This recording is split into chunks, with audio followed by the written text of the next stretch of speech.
Yo, what's going on, everybody? It's me, That Weep, here back with part 15 for What If Asta Was Meliodas' son. If you guys have not seen this series before, somehow, and just saw my beautiful thumbnail and was like, I want to see that, make sure up here at the top upper right hand corner and you'll find a playlist I have kindly linked for you so that you will be able to catch up to this series. You have a lot to watch. Anyway, part 15, we're going to be covering into the elf reincarnation arc. The last time we were in this series, the Royal Knight's exam had taken place, and Asta had almost killed Longris with his power, having revealed his 100% power to show Longris that being a royal doesn't matter, except for the fact that Asta is quite literally like the most royal person there, because he's like both. It's weird. If you watch the series, you'll get it. Anyway, let's get into this part for What If Asta Was Meliodas' son. I hope you guys enjoy it. If you do, make sure to slap the like button, comment below, and subscribe to my channel for more videos like this from me. I got them Eminem lyrics on lock. But yeah, let's just get into it. This is a tale of ancient times, an era before the human and non-human worlds were forever divided. After many, many battles, the 7 deadly sins, an order of legendary knights, would be divided. Dragon Sin Meliodas and Princess Elizabeth would have a son in a faraway land, and his name was Asta. Asta would eventually attain his own grimoire and start his journey to become the Wizard King. They had arrived. Aside from Asta, everyone would be wearing long cloaks, as you see a huge group of mages on broomstick, riding as they approach a huge stone floating in the sky, this being one of the strong mana zones. The Royal Knights would have arrived at the Gravito Rock Zone. Meliodas would inform the Royal Knights what kind of place this area is, saying that it's one of the most powerful magic zones in the Clover Kingdom, on the border of the Clover Kingdom and the Diamond Kingdom. Meliodas would then ask Nozel why he had his squad check out this place. Nozel would call one of his subordinates forward, Siren, and ask him to create a model of the zone. Siren's able to create a full-scale model of the Eye of the Midnight Sun's base, and all the members located inside. So that's the kind of magic you use, huh? Interesting. Anyway, after figuring out where the leader may be out of all these magic traces, Meliodas would say that they'd split off into teams. Asta and Zora then being sent off with the same team as Meliodas. Zora commenting about how Meliodas hanging around commoners? Isn't that interesting? His obvious hatred of royals still peering through, his father's death still being the royals' fault in his eyes. Meliodas would explain that she doesn't care about social status, it's all about strength and power. And Zora and Asta are here because they're strong. Meliodas would then order the squad to enter the base. Asta would smirk as he says, "Let's do this." Their war cry as they rush inside of the Gravito Zone, ready to attack the Eye of the Midnight Sun. Now inside the base, a member would be waiting, as we see one of the members of the Eye of the Midnight Sun cloaked, torturing a woman. Luck would then rush into the room, smashing his fist covered with electricity into the member. Meliodas would have told her entire team, the Royal Knights, to fight as much as possible, cause destruction and havoc in the base. Anyway, the enemies would then begin to confront both Meliodas and Nozel's teams, both of them easily being able to defeat them, thinking how weak they are, wondering, why are we being greeted by such weak members of this terrorist organization? They must not know who we are. They'd push forward, saying they're going to get vengeance for what they did to Fungolion. Elsewhere in the base, Raya, one of the Eye of the Midnight Sun's subordinates, says that he's going to go confront the enemy. A third eye manifesting on his forehead. The same eye that had appeared when Asta had fought one of the strongest members of the Eye of the Midnight Sun himself, what felt like ages ago. Nozel would push forward with his assault squadron, his teammates commenting about how none of the enemy or traps are even affecting them, Nozel's magic just being far above this level. Nozel would order one of his subordinates to use his spatial magic to make sure none of them can escape, locking off the zone with magic, basically creating a barrier to all spatial magic, flight magic, and any other forms of escape. Elsewhere, Noel's team would be taking out enemies left and right, Kirsch commenting how he'd casted away his extravagant self, that being, as we remembered last time, Mimosa's incredibly annoying brother. Noel says that he's still creepy though, shutting him down. Luckily defeating enemies as well, commenting how they're going to be able to boast about to the captain, once they get back home of course. Klaus would be with the Team Yuno's location, listening to the members of the Eye of the Midnight Sun talk about their true forms. Mimosa noticing these odd patterns on the wall. Almost immediately, Yuno would hear something, stopping his movement. Asta and Zora be commenting about how the Eye of the Midnight Sun's efforts are all useless when Meliodas is easily defeating them. At this rate, I might not even have to fight, he'd say. Suddenly, 2 Astas would appear, Meliodas setting both of them on fire. The real Asta wouldn't even do anything, just tanking it, thinking, huh? Is something tickling me? While the other would try and douse out the flame and heal himself. The other Asta being Raya, the one member of the Eye of the Midnight Sun capable of such transformation. He would then ask Meliodas, saying that he would love to go out for a drink with her if she wasn't royalty.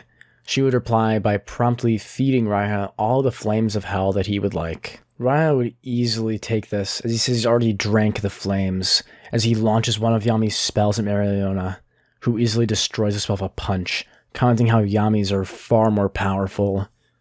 She would then use a spell to set Raya aflame on the outside, burning him to death slowly. She recognizes that in order to have these abilities, the ability to withstand flame like this, he must have been the one to have killed Fungolion. Meliodas would then use a mana zone.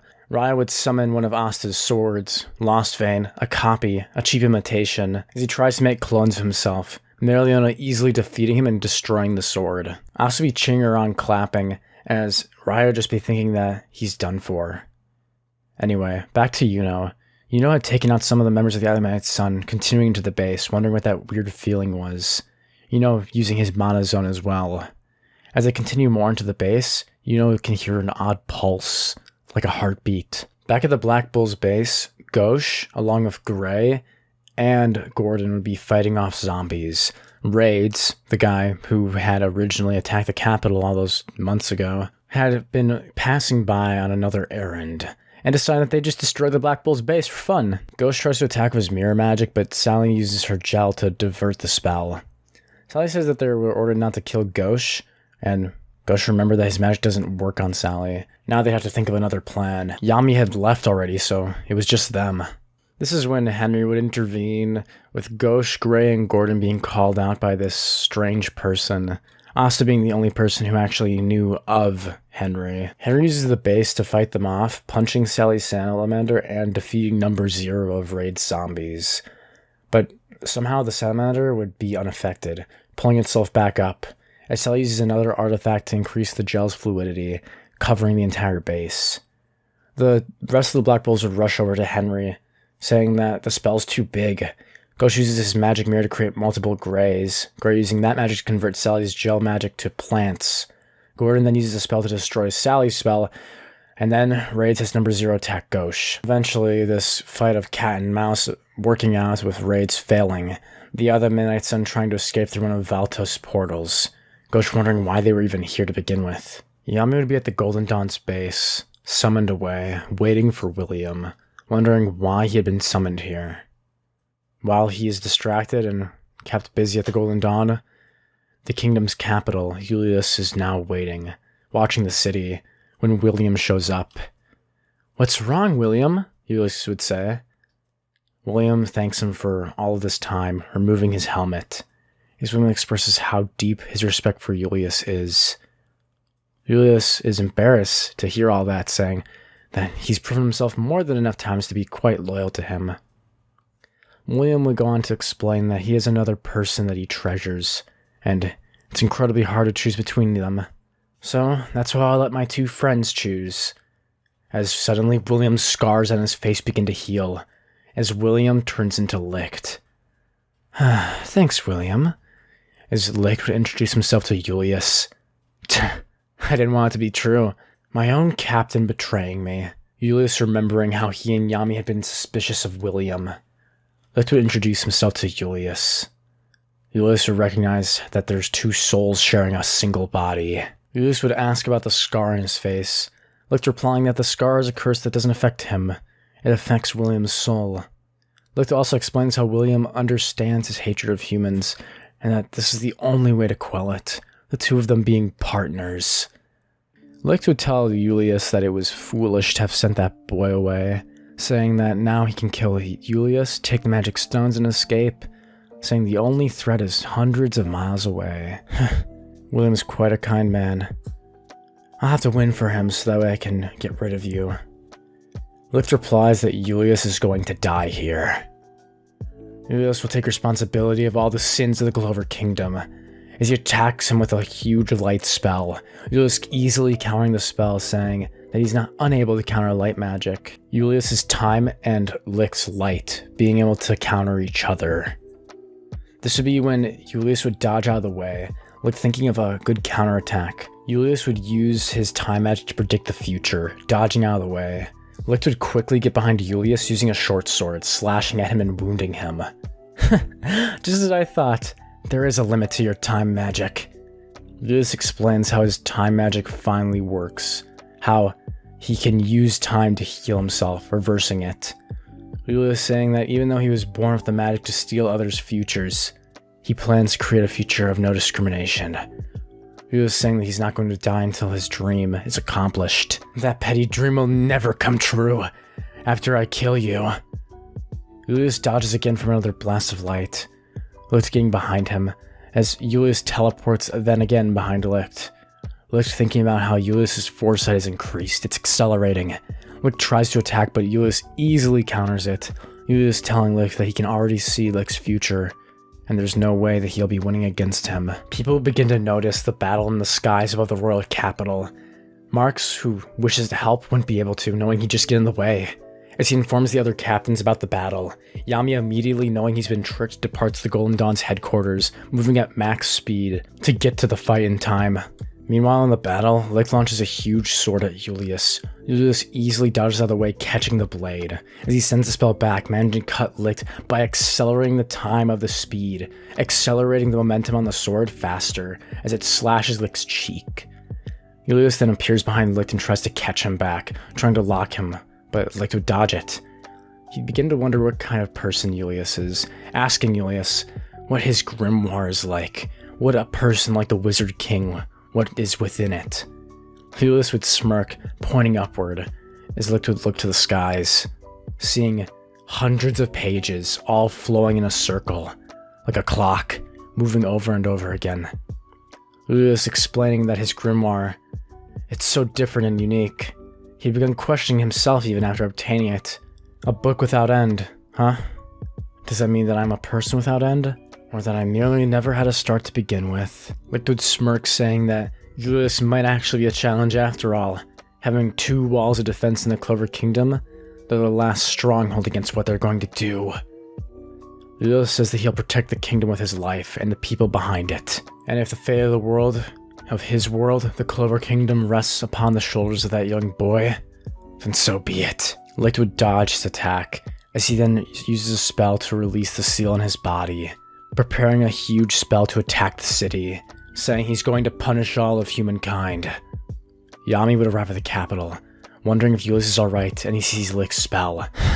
How much mana does this guy have? Julius would say, smiling. He wonders if Licht plans to unleash on all the citizens. Licht saying he's just going to kill everyone except Julius, and launches the spell. Julius thinks of how he had found his purpose as a magic knight, remembering having met Zora's father, Zara, how he had been a true magic knight, sacrificing himself in order to change things. Zara had been killed. He'd been killed because he was a commoner, because in this world the weak die and the strong live. Facing Licht's spell, and using all of his magic.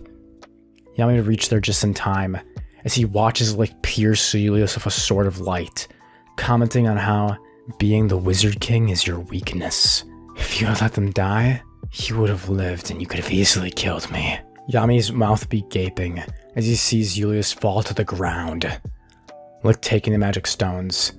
Hey, asshole, Yami would say, confronting Licht, confusing him for William. Licht would turn, introducing himself to Yami, saying that William's currently asleep. Yami notices Marx and tells him to go help. Go save Julius! Licht would then tell him that the Wizard King is beyond saving. Valdos would suddenly appear from a portal. Yami tries to attack Licht, but Licht would escape through the portal faster than Yami could attack. Yami runs forward, cradling Julius, as Julius compliments Yami's spell. Julius saying that he's at ease. Asta, no, the next generation will be able to carry his hopes and his dreams. Back at the Eye of the Midnight Sun's base, Asta, Meliodas, and Zora would continue their assault, fighting Raya. This would be when Asta would come to realize that they're not so different, understanding the discrimination the elves had experienced, learning about what happened. Raya would notice and comment on Asta being similar to the first magic emperor from long ago. Asta himself being from two worlds as well, a demon and an angel. Raya says that it's too late for this to stop, as Licht and Valtos would appear before the stone tablet in the base that will accept the magic stones and bring Rise to a new world. As the magic stones are placed within the tablet, Julius tells Yami that Licht has something else planned. The leader of the Eye of the Midnight Sun is capable of killing everyone in the capital all by himself. Hell, the whole kingdom. There's something else up their sleeve. You have to go there. You have to save the kingdom. Yami remembers the time he had worked for Julius under the Great Deer, as he agrees to Julius's final wish. It's a magic. As he closes his eyes for the last time, Yami would stand, saying that they will protect the kingdom. No tears would come out. Yami's mind would immediately go on how he's going to punish William and that guy Licht. They're going to pay for what they did to Julius. At the Eye of the Midnight Sun's base, Yuno's group would have pushed into the main room, finding a floating tree, the Tree of Life Monument Stone. He activates it, placing the last stone into place. Everyone's excited about what's going to happen. Licht reveals everything that he told his comrades, that was all a lie, and that he finds them all disgusting to the humans who had been working for him. Licht placing a final stone to the monument, as his true plan begins. The light reaches the base. The person that was floating in the center of the room had awoken. Mimosa and Yuno's group being terrified. This person having so much magic power. We need to run, she'd say, turning to Yuno, as they notice that Yuno is glowing. Within Licht's memories, we see Patoli, that being the actual elf who had been reincarnated alongside William's body. He remembers how Licht had originally obtained his first four-leaf clover grimoire. He'd gone to meet with Licht on how the humans might attack them, Licht laughing and saying that they're just afraid of them, saying that they're capable of understanding us. There could be a way for us to grow closer to each other. A tornado would appear as Licht saving the woman who was trapped in it, this being Tetia. Tetia's brother also has a four-leaf clover, a grimoire just as powerful as Licht's. Licht would become friends with the two, as he would have gotten closer to Tetia, this leading to the relationship between them. Patoli wondering how Licht could spend time with humans, this leading to the development that elves and humans are actually capable of working together. And this is when Licht and Tetia would be revealed to have a child. This would be the first time an elf and a human would be together, the coronation of two royals. But it would not be happy. The memory burning into his mind, as the wedding would have been attacked. They would all die. He would see Licht standing up in his final moments casting a spell, and as he fades off into death, he notices that he looks just like Licht, but is in a human body. Patoli would have figured out that Licht had cast reincarnation magic, and that it wasn't only him who had been reincarnated. Patoli retrieves a grimoire for himself, and plans to become Licht, enacting revenge upon the humans for what they had done. He had gathered the magic stones to reincarnate the rest of the elves. Valtos, Sally, and Ray to be confused about what he had just said, as he had given them their true names. Valtos would ask if they were ever comrades. The fake Licht lying as he smiles, saying that they're comrades, alright. Precious sacrifices to revive my fallen comrades. As the members of the Eye of the Midnight Sun suddenly begin to die, the Royal Knights would be wondering what's happening as they're all falling to the ground. People across the Clover Kingdom would begin to glow, as people in the Eye of the Midnight Sun's base also begin to glow in color. Asta would ask what's going on, and Raya would simply reply that the time's up for the humans. Mimosa wondering what's happening. Klaus would be glowing, telling Mimosa to be silent, since she is not one of them. Klaus, Yuno, and Hamon have become elves, the Yuno squad. As the revived elves begin to attack the humans, Patoli comments about how it's time for revenge against all the humans, and how his resurrection had begun. Noah wonders what's happening to Luck and Ben, Kirsch recognizing this mana being the same sinister mana that Longris had during the exam. Now Raya would be glowing, his magic power tripling, as Zora asks Asta what they're going to do. Asta would say that he's going to find a path forward. Meliodas, I'll deal with this. Suddenly, Rilla would crash into the room with a huge creature, introducing himself to Raya as Lyra. Zora and Meliodas would think that Rilla is somehow similar to Raya, and the spell is also affecting them, as their mana would be so high, their power having increased. Asta would tell Lyra that they're friends, that he's one of the Magic Knights. I would never be friends with a human, Lyra would say. Lyra, in Real's body of course, attacks Zora, Asta, and Meliodas, but Asta would easily counter using anti-magic. When he tries to erase the mana coming out of Real's body, slashing him, it wouldn't work, as Real comments that hurt, trying to push Asta back. They would escape, Meliodas telling them to let them get away. They have bigger fish to fry. Asta would just wipe them all away using his power, as the elves would be unconscious. Asta would grit his teeth thinking about what a hypocrite he is, saying that he could have understood them, that they could have worked together. But no. He just had to brute force it again. Come on, let's go take them down, Asta would say, pushing through with Meliodas and Zora, who wouldn't understand why Asta sounds so sad. Meanwhile, Mimosa had been captured, as Asta would push through with his group, making it down to the bottom floor, as they would see Yuno, Hamon, Klaus, and other elves gathering, as Asta would then jump down, slashing with his sword as he pushes them all back. Yuno, you awake in there? Or do I have to kick your ass? Yuno would wake up saying he's going to become the Wizard King. Asta punching him in the head saying, of course he's not going to be the Wizard King, since I'm going to be the Wizard King, pointing at himself. He isn't fully reincarnated, the elves would say, noticing that Yuno's elf self would have still not awakened yet. They would go with their full power trying to attack Asta and the rest of the group, saying they need to free Yuno of his memories. Asta easily blocking the spell of his bare fists. Yuno himself blocking another spell that was going towards Zora. As Mimosa and Raya are shocked that Asta and Yuno are actually winning against the elves. Asta would look up feeling this intense pressure. What is that, he'd be thinking, as he sees someone floating. It's that guy that I fought before. No, it can't be. He's so strong. As the elves begin to fall, Licht, the real Licht, would suddenly teleport, catching them as they fall. Asta would pull out Lost Vein and the Demon Dweller Sword, Licht noticing this, as he runs forward and takes Asta's Demon Dweller Sword before he can even react. Licht attacking and managing to send both Asta and Yuno flying into a wall. This guy's nothing like what I had fought before. How can he use my sword like that? It has anti-magic in it, he shouldn't be able to... Suddenly the sword would be right about to pierce Asta's right in the eye. As Asta barely dodges out of the way in time, the sword plowing through the stone as it slams all the way into the back. Licht easily pulling it out and slashing at Asta again, practically ignoring Yuno. Yuno would enter Spirit Dive as he tries to attack, using his full power of Sylph and his own and his elf power, but Licht would simply block it with the Demon Dweller's sword, knowing that in Licht's mind he has to get rid of this threat first. No, I won't be defeated like this, Asta would say, as Asta tries to power up to 100%, his demon and angel wings growing, but Osoi, too slow. Licht would cut off both of Asta's wings as he screams, falling to the ground, Asta's magic power being cut off, as Asta's eyes turns white. He didn't have enough time to power up, there's no way.